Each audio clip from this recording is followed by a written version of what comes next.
Yeah, at least I'm kind of leaving on my terms, but Yeah, at least you would be in good company. If you were gonna get fired, at least you'd be next to Joe's dad, and that was pretty cool. That's a good way to go out. yeah, Joe's dad's pretty cool, from what I've seen of him. I've met yeah, him for like 2 minutes, but he seemed like a cool cat. totally cool cat. He actually comes into play in a little bit. um, Actually, the reason why she had called me was I said, you know what, man, I can't fucking take this. You know, I was told January 1st was the absolute fucking deadline. This thing was going to be moved. And now I'm hearing I'm going to have to keep driving up to fucking West Lebanon for fucking what reason until fucking February? I can't fucking do this, man. Gas is going up. I can't fucking keep up with this shit. hmm I said, and especially when you keep my hours to under 30 fucking hours a week. Like I can't fucking like I'm paying for student loans, I'm paying for fucking this and that. You know, I try and save a little bit of money so I can be like, "Oh, hey, Bruce, let's go to a movie." hmm You know, and that was getting fucking more and more difficult. Yeah. Well, So, understandably, I mean, when you're busting your ass, putting all your money in your car, and the little money that you have is going into your car, yeah, basically. and I basically found out my car needed about $500 worth of repairs because Oh, there was something going on with I think it was like the front passenger side of the axle or something like that. awesome. I'm like I can't if this car fucking quits out on me, I got fucking nothing. Like I'm gonna be walking back to Rhode Island, hmm you know, which again would be kind of a funny sight, but you know, anyways, Comedy aside, yeah, all comedy aside here, it would suck. it would absolutely suck. So, um, so I just basically told the show host, I said, look, guys, I love you, I love working with you.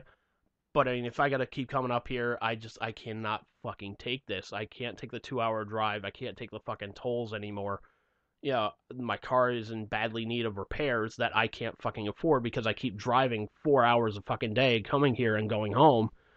I said, hmm and not only that, but at the time, Joe's parents were putting their house up for, or at least getting ready to put their house up on the market. So your So time is limited. You're gonna yeah, have to start looking for a place to live, which means they're gonna have to pay you more, or you're gonna have to find another option. exactly. So they said, you know, we're sorry to be losing you, man. So eventually I had Joe's dad actually offered to write a letter of resignation, and I said, hey, yeah, man, you know what, you know the fucking lingo, man. You if you wouldn't mind doing that, that would be a huge help for me. hmm So he wrote out this very very nice letter saying basically as of I think it was until the Thanksgiving break I was going to stick around there, hmm and it basically said like, look, you know, you guys kind of cut my hours. You know, you're you know, this fucking 2 hour drive to West Lebanon and back. I can't fucking keep doing this when my car needs repairs. I can't hmm afford another fucking car. And just the fact of, you know, the fact that the date keeps getting pushed back and then this house that I'm staying in is being put up for sale. I can't fucking do this anymore. Yeah. So, uh, so I send it off in an email to the general manager and to the program director, just basically saying like, look, guys, here's the story. So I said, you know, to the general manager because her office was up in West Lebanon and she had another office in Concord, which you know, again, barely ever in West Lebanon. Um, Everyone was barely in West Lebanon except for you, exactly. basically. Yeah, it was me, Ken, and I think there were like there were like two or three salespeople that would be there. Um, Wow. That's retarded. that is. So so basically, I said, you know, I told the general manager, I said, you know, I'll leave a hard copy on your desk, and you know, we'll go from there. So basically, she calls me up, like when I'm talking to Joe's dad. She calls me up and basically says, well, basically your letter is wrong, and this is why. So we went back and forth. She's like, well, first of all, your hours are never cut. You were always going to be full time.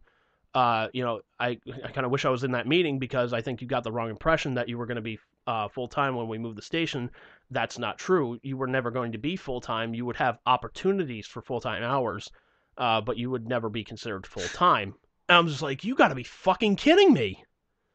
I'm I like, like what you said about it when you said you can't pay bills with opportunities. yeah, I was like, okay, so explain this to me. The house that I'm staying in is going on the market.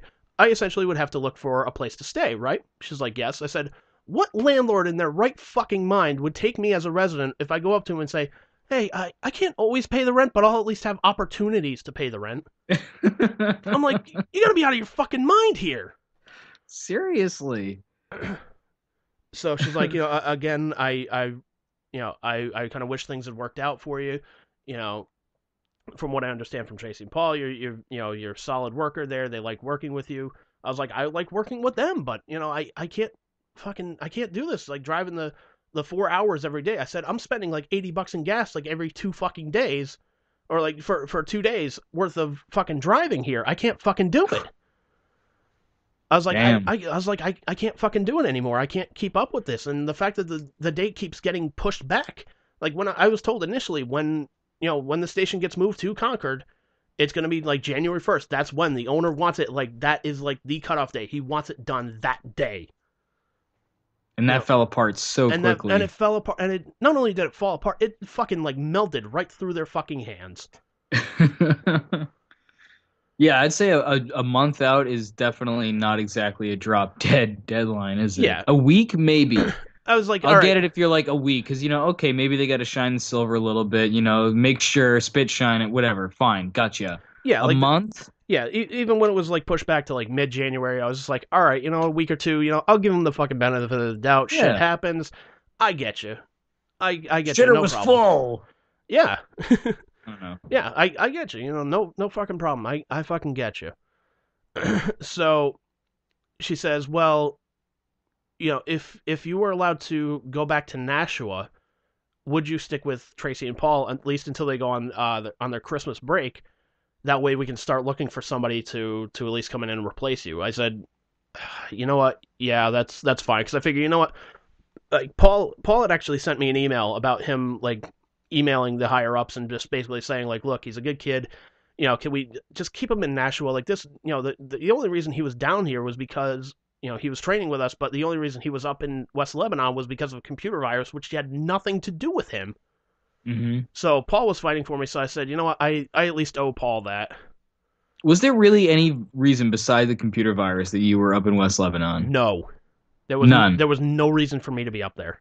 Okay, let me get this straight, and I'm not trying to diss you here, sir, but they wanted you, a man who has a podcast, who has many occasions had trouble setting up said podcast. They wanted you to go to West Lebanon to fix a computer virus. No, they didn't want me to fix a computer virus. What they wanted me to do was record the show, via remote signal, whatever have you, record that and then put it into the system. And then even though you could have done that from the only thing that stopped you from doing that was the fact that the computers had a virus on them. Exactly. So rather than fix the virus, they move you to West Lebanon. That's it. And keep in mind too, like here's the thing that was kind of fucked up. You figure like media company, they would have like some top-notch like virus protection or whatnot. You'd hope. They had fucking AVG, which was a free fucking antivirus protection. I fucking hate AVG. Exactly. Oh my fucking god, I hate them. I fucking hate them too. But the story was that's what they had as fucking virus protection. I'm like, you guys have got to be fucking kidding me. Like, you can talk to some companies and they'll give you like a company discount or something like that if you buy X amount of their fucking products and their fees. Not only that, they will fucking talk with you about this and say, oh shit, you got viruses? Not a problem. Let's remotely fix this. Like, it comes with the fucking fee. No shit. I was like, so that eliminates your fucking IT guy right there as far as virus goes.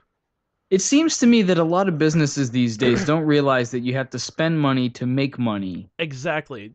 You know what I mean? Like, so many people just want to take what they think is the short and easy way, but it ends up being a fucking Band-Aid, and then it comes back to bite them in the ass. In the meanwhile, you're there like, I was trying to stop you from shooting yourself in the foot, but instead you didn't listen to me, and you shot yourself in the foot. So I guess now I have to take you to the emergency room, you stupid fuck. Yeah. And then, isn't that frustrating as hell? Not that I know anything about it. Then I have to drive them 2 hours to take them to the fucking hospital because they shot themselves in the foot. Because you're in West goddamn Lebanon and they don't have a hospital out there. Like, literally, to put it in perspective, like West Lebanon was so close to the border of Vermont, I could have easily like opened up the fucking window to the station and pissed across the fucking border. You smelled maple when you Yeah, pretty much, yeah. that or weed. I just smelled maple, weed, and just tears of sadness. You could never open the windows or you'd be contact high immediately. Yeah. All right, let's record this radio show. Andrew's not here, man. Who's Andrew, man? I'm hungry. Anybody got some Funyuns? No, I forgot where the fuck I was. It's because you're high. Yeah. I'm getting in contact high from fucking Vermont right now. Still. That's how powerful the state of Vermont is. Oh, I did have pancakes earlier. Maybe that had something to do with it. Maybe it's in the maple syrup, dude. All right. Okay, so I remember where I was. So yeah, so I figured, okay, you know what? I at least owe it to the guy Paul because he was stepping up for me.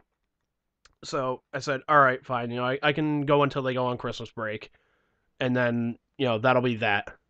Mm-hmm. So hung up the phone, and I go to talk to Joe's dad, and he's like seeing all this like shit happening firsthand. He's getting fucking pissed off about it. So I told him what happened on the phone, and he's like, "This company is so fucking bullshit, man." He's like, "Seriously, what ass backwards fucking donkey shit is going on over there?" He said that?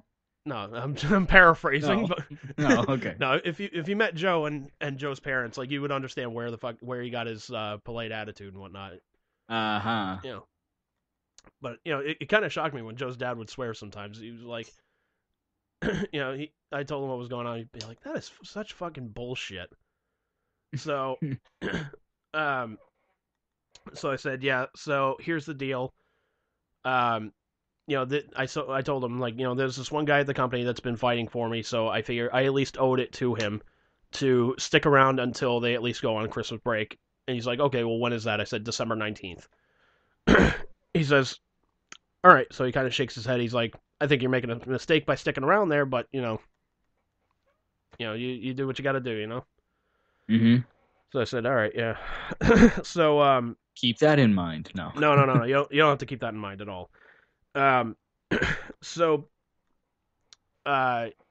basically, like, I'm still driving to West Lebanon at this point, and I email the general manager. I'm just like, "Look, there's no reason for me to be up here. I'm out of here in like a couple of weeks. Can I go back to Nashua?" So I hear nothing back from her. I email the program director. I'm like, "Look, I tried emailing her. I got no response back. Is there any way I can go back to fucking Nashua? Because let's face it, I'm out of here in a matter of a couple of weeks. I would at least like to end it with the guys." I thought the arrangement was for you to be in Nashua. That's what I had thought it was as well. So why were you going up to West Lebanon? Did someone tell you to? Apparently, I had to get the program director's permission as well. I'm like, shit. I'm like, well, nobody fucking told me about that one. So, all right, that's kind of a new one on me. So, again, he repeats, "Well, you agreed to be up in West Lebanon as long as the show needed you up there." Oh, that fucking jackass. I'm like, that son What of is a it with fucking... program directors? Dude, don't even get me started. This will be a 3-hour fucking podcast to get me fucking started. That'll be my rant. Well, if Chris rant about the Paw Sox, I'll rant about program directors. You rant about fucking whatever, and then we'll just see who fucking rants the best about them. Right on. A rant off. We should probably put on a time limit or something. Yeah, we probably should. So eventually, this is the biggest bullshit in the history of money and driving. Oh yeah? Well, this is the biggest bullshit in the history of bullshit. So so eventually I'm just like, you know what, man? Fuck it. I'm going back to fucking Nashua. If I'm leaving in a couple of weeks, what are they going to do? Are they going to fucking fire me for that? So so you just started showing up in Nashua? Well, so eventually the general manager emails me back, says, "Yes, you can go back to Nashua." I'm like, fucking sweet. All right, awesome. she also emails me about they're doing this food drive up in West Lebanon. I'm like, I'm trying to get the fuck out of there.